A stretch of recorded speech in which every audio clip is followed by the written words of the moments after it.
என்னால் அப்பாலாம் ரொம்ப எமோஷனல் ஆயிடுவேன். என்னால் யாரும் தப்பாக எடுத்துக்காதீங்க. நான் அழுதுனா தப்பாக எடுத்துக்காதீங்க. நான்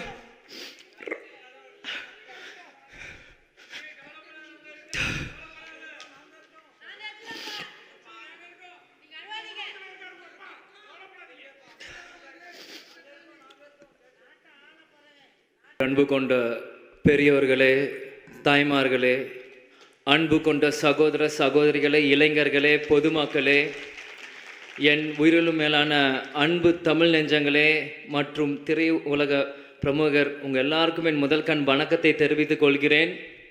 இந்த சொல்லின் சொந்தக்காரர் ஓட சொல் என் மூலம் இனி தமிழ்நாடு முழுவதும் ஒழிச்சிட்டே இருக்கும். இதை நான் சொல்கிறதுல ரொம்ப பெருமையாடுறேன், சந்தோஷப்படுறேன். ஏன்னா சின்ன வயசுலேருந்து நான் என் முகத்தை நான் கண்ணாடியில் பார்க்குறதோட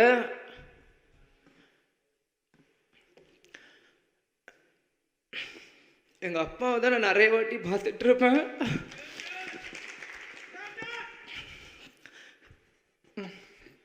நான் அழுதுனா தப்பாக எடுத்துக்காதீங்க.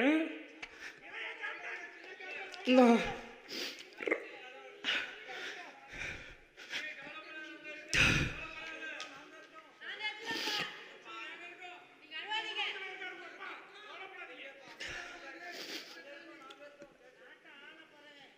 என்னால் அப்பாலாம் ரொம்ப எமோஷனல் ஆயிடுவேன். என்னால் யாரும் தப்பாக எடுத்துக்காதீங்க. இல்லை இல்லை இல்லை அதனால் கேப்டன் எங்கேயும் போகல, இன்னைக்கு நம்மளோட தான் இருக்கார். நான் அப்பா இறந்ததுலேருந்து இந்த நாள் வரைக்கும் எந்த மீடியாலையும் நான் வந்து பேசினதில்லை, எதுவுமே யார்கிட்டையுமே நான் பேசலை. இதனோட ஃபர்ஸ்ட் மீட் நான் வெளியே வந்து பேசினது. இது வரைக்கும் நான் எந்த நடிகர் சங்க ஃபங்க்ஷனுக்கு கூட நாங்கள் கலந்துருந்தில்லை, நானும் ஷாமும். இதான் ஒரு ஃபர்ஸ்ட் ஃபங்க்ஷன். அது இப்படி ஒரு ஃபங்க்ஷனாக வந்து கலந்துக்கிறோமான்னு உண்மையிலேயே மனசு ரொம்ப கஷ்டமாக இருக்குது. அதே மாதிரி இது ஃபஸ்ட்டு மீட்டிங், எங்கள் அப்பா இதெல்லாம் வந்து இங்கே பேசுகிறதும் எனக்கு உண்மையிலே அது எப்படி எனக்கு சொல்கிறதுன்னு தெரியல. நிச்சயம்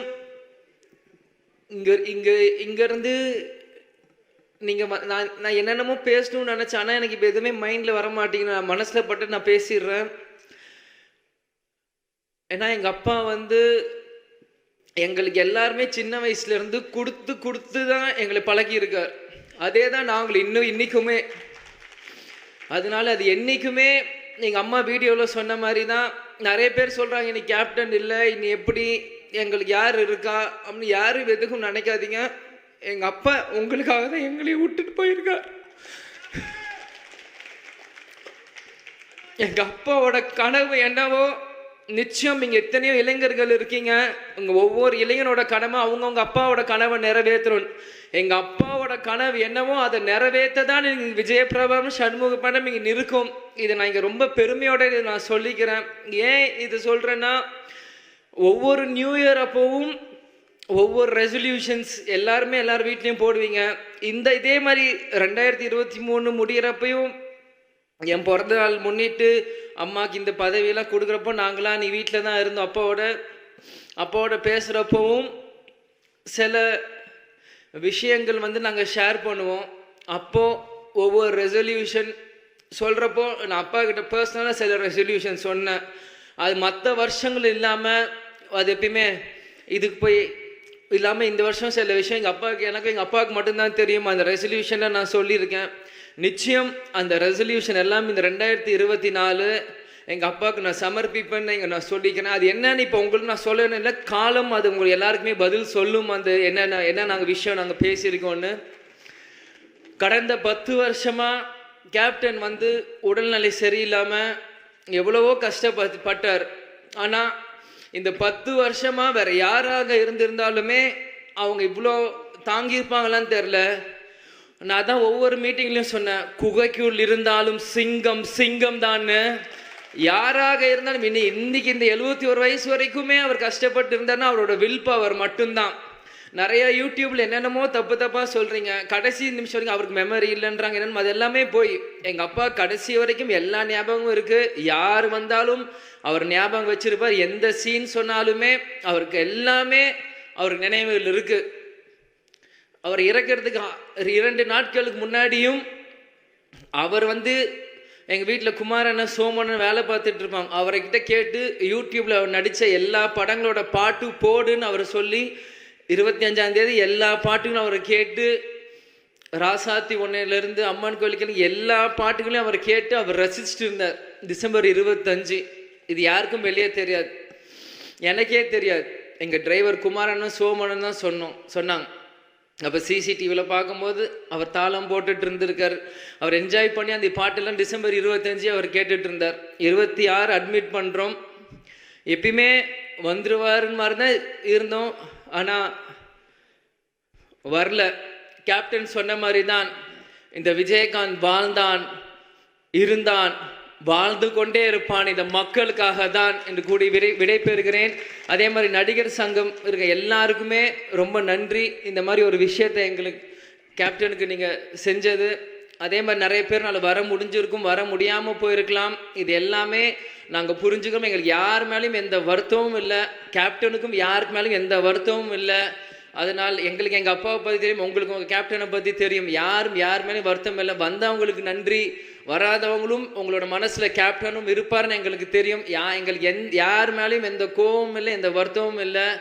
நிச்சயம் எங்கள் அப்பாவோட கனவை நாங்கள் நிறைவேற்றுவோம். இந்த திரைத்துறையிலும் சண்முக பாண்டியன் நிச்சயம் ஒரு மிகப்பெரிய ஒரு இடத்துக்கு வருவான் என்று கூறி விடைபெறுகிறேன். நடிகர் சங்கம் நாசர் சார், விஷால் அண்ணன், கார்த்திக் அண்ணன், பூச்சிமுருகன் அண்ணன், கருணாசன் எல்லாருக்குமே நன்றி. உங்கள் volunteers diamond Babu uncle, Singar அண்ணன், ரியாஸ் கான் அங்கிள், பிஆர்ஓ ஆனந்த், எல்லா பிஆர்ஓஸ், வாலண்டியர்ஸ், மீடியா, இங்கே இருக்க டைரக்டர்ஸ், ப்ரொடியூசர்ஸ், ஜூனியர் ஆர்டிஸ்ட், உங்கள் எல்லாருக்குமே கேப்டன் குடும்பத்து சார்பாக நான் இங்கே நன்றியை சொல்லிக்கிறேன். கேப்டன் நம்ம கூட தான் இருப்பார், நிச்சயம் அவர் எல்லாமே பார்ப்பார். நன்றி, வணக்கம், தேங்க்யூ.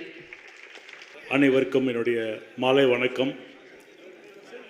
நான் கேப்டனோட எத்தனையோ நிகழ்ச்சி போயிருக்கிறானு, ஆனால் இது மாதிரி ஒரு நிகழ்ச்சிக்கு நான் வருவேன்னு என் வாழ்க்கையில் நான் நினச்சி பார்த்ததே கிடையாது.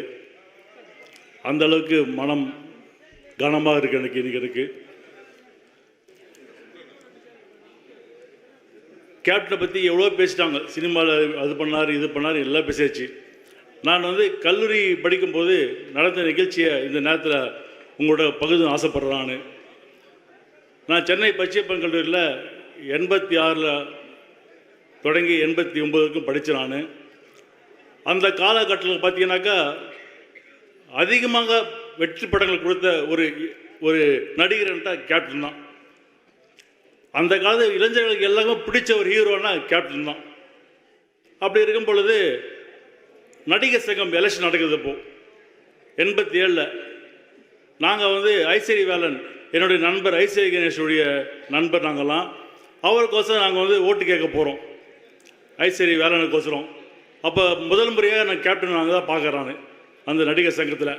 கேப்டன் ராதா ரவிக்கு ஆதரவாக ஓட்டு கேட்டதுக்காரு. நாங்கள் எல்லாம் போனோம், ஒரு 50-100 பேர்கிட்ட போனோம். நாங்கள் கேப்டனை பார்த்த உடனே அவ்வளோதான், நாங்கள் எல்லாம் ஆஃப் ஆகிட்டோம். அப்படியே யாருமே ஓட்டு கேட்கல, அப்படியே எல்லாம் ஒதுக்கிட்டோம். அப்படியே பயம், அவரை பார்த்தா அந்தளவுக்கு பயம், அவ்வளோ டெரராக இருந்தார் எல்லாமே. அந்தளவுக்கு அவருடைய அந்த எந்த இடத்துல இருந்தாலும் அந்த முடித்து காட்டணும் அந்த எண்ணம் கேப்டனுக்கு இருந்தது. அதுக்கப்புறம் அடுத்த வருஷம் பார்த்தீங்கன்னாக்கா அதே பச்சைப்பன் கல்லூரியில் மாணவருடைய செக்ரட்டரியாக எலெக்ஷன் இருந்து வெற்றி பெற்றேன் நான். அப்போ இலங்கை தமிழர்களுக்காக முதல் குரல் கொடுத்த ஒரு நடிகர்னா அது கேப்டன் தான், வேறு யாருமே கிடையாது. டி நகரில் 88 நினைக்கிறது, 88 உண்ணாவிரத போராட்டம் கேப்டன் தலைமையில், பெரிய உண்ணாவிரதம். அப்போ என் தலைமையில் நாங்கள் பச்சைப்பங்கல்லேருந்து ஒரு 200 பேர் கூட்டின்னு போயிட்டு அந்த உண்ணாவிரதத்தை நாங்கள் கலந்து கொண்டாங்க. அது இந்த நேரத்தில் நான் ரொம்ப பெருமையாக நினைக்கிறான். ஏன்னா எந்த ஒரு நடிகையும் செய்யாத எங்கள் மாமா பண்ணியிருக்காரு, அது எனக்கு ரொம்ப பெருமை எனக்கு. அதுக்கப்புறம் அந்த காலேஜ் டே வந்தப்போ எல்லாமே பேண்ட் ஷர்ட் தான் போடுப்பாங்க.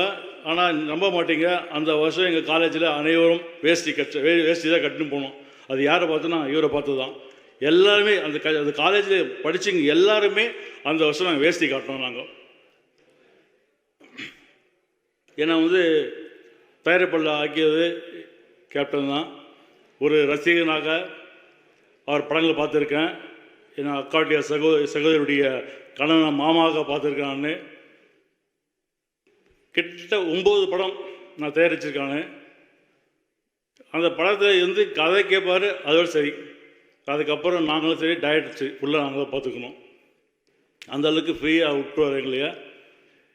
எனக்கு தலைவர் அவர் தான். தலைவர் என்னோடய தலைவர் அவர் தான். எனக்கு எல்லாமே அவர் நல்லா இருக்கும்போது கிட்டத்தட்ட 2000லேருந்து 2015 வரைக்கும் காலையில் ஒரு 6:30 மணிக்கு ஃபோன் பண்ணால் ஒரு நாளைக்கு குறைஞ்சபட்சம் ஒரு 50 ஃபோனில் பண்ணுவார். எனக்கு டெய்லி 50 ஃபோன் வரும் அவர்கிட்ட இருந்து. அதை நான் மிஸ் பண்ணுறேன் போவாங்க. என்னை பொறுத்துக்கு உணவே உண்டு. அவர் எங்கே போல நம்ம கூட தான் இருக்கார். கண்டிப்பாக நம்ம கூட இருந்து எங்களை எல்லாரையும் உங்களையும் வழி நடத்துவார் என்று கூறி வெட்டை பெறுகிறேன். நன்றி, வணக்கம். வந்திருக்க எல்லாருக்கும் வணக்கம். இந்த ஈவெண்ட் வந்து அப்பாவுக்காக பண்ணியிருக்காங்க. ஸோ அப்பா வந்து நான் ஃபஸ்ட்டு சகாப்தம் ஷூட்டிங் போகும்போது என்ன சொன்னார்னா, ஃபஸ்ட்டு எல்லோரும் வரதுக்கு முன்னாடி ஷார்ட் 6 o'clock ஃபஸ்ட் ஷாட் வைக்கிறாங்கன்னா 5:50க்கெலாம் அங்கே இருக்கணும்னு சொல்லியிருக்காரு. ஏன்னா ப்ரொடியூசருக்கு நஷ்டமாகக்கூடாது, அதே மாதிரி டைரக்டருக்கும் ஆன் டைம் ஷூட்டிங் அந்த இது முடிச்சு கொடுக்கணும்னு எனக்கு சொல்லியிருக்காரு. ஸோ அவர் சொன்ன மாதிரி நான் முடிஞ்ச அளவுக்கு நான் அதை கீப்பப் பண்ணிட்டு தான் இருக்கேன்.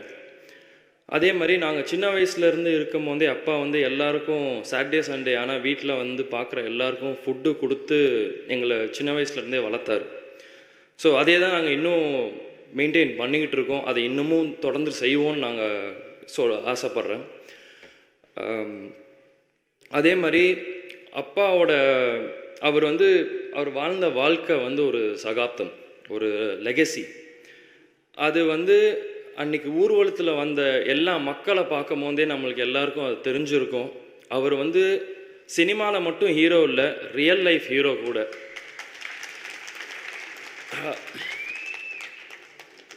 என்னால் அது இன்னும் நம்ப முடியல, இந்த மாதிரி அப்பா கூட இல்லைன்ட்டு. எங்கள் அப்பா என் கூட தான் இருக்கார், எப்பயுமே இருப்பார். இங்கே வந்திருக்க எல்லாருக்கும் நன்றி. நடிகர் சங்கம் அப்படின்னு சொல்லி இதை ஆரம்பித்தாங்க. பட் ப்ரொடியூசர்ஸ், டைரக்டர்ஸ், சினிமாவில் இருக்க எல்லாருமே இங்கே வந்து இந்த ஈவெண்ட்டை வந்து ஒரு பெரிய ஈவெண்ட்டாக பண்ணி கொடுத்துருக்கீங்க. ரொம்ப தேங்க்ஸ் அதுக்கு. இந்த ஈவெண்ட் வந்து ஒரு ஸ்பெஷலான ஈவெண்ட். ஏன்னா அப்பாவுக்கு வந்து சினிமா தான் எல்லாமே இருந்துச்சு.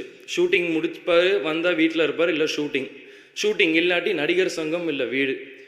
ஸோ நீங்கள் இந்த ஈவெண்ட்டை வந்து ரொம்ப பெருசாக பண்ணி கொடுத்து எல்லாருக்கும் தேங்க்ஸ். நான் விஷால்ண்ணா ரொம்ப தேங்க்யூ. நீங்கள் எனக்கு ஒரு நல்ல ஆப்பர்ச்சுனிட்டியும் கொடுத்துறீங்க, ரொம்ப தேங்க்ஸ். எல்லாருக்கும் அன்றைக்கி அப்பாவுக்கு வந்து அஞ்சலி செலுத்த வந்த எல்லாருக்குமே நான் நன்றி சொல்லிக்கிறேன். Thank you so much. நன்றி, வணக்கம்.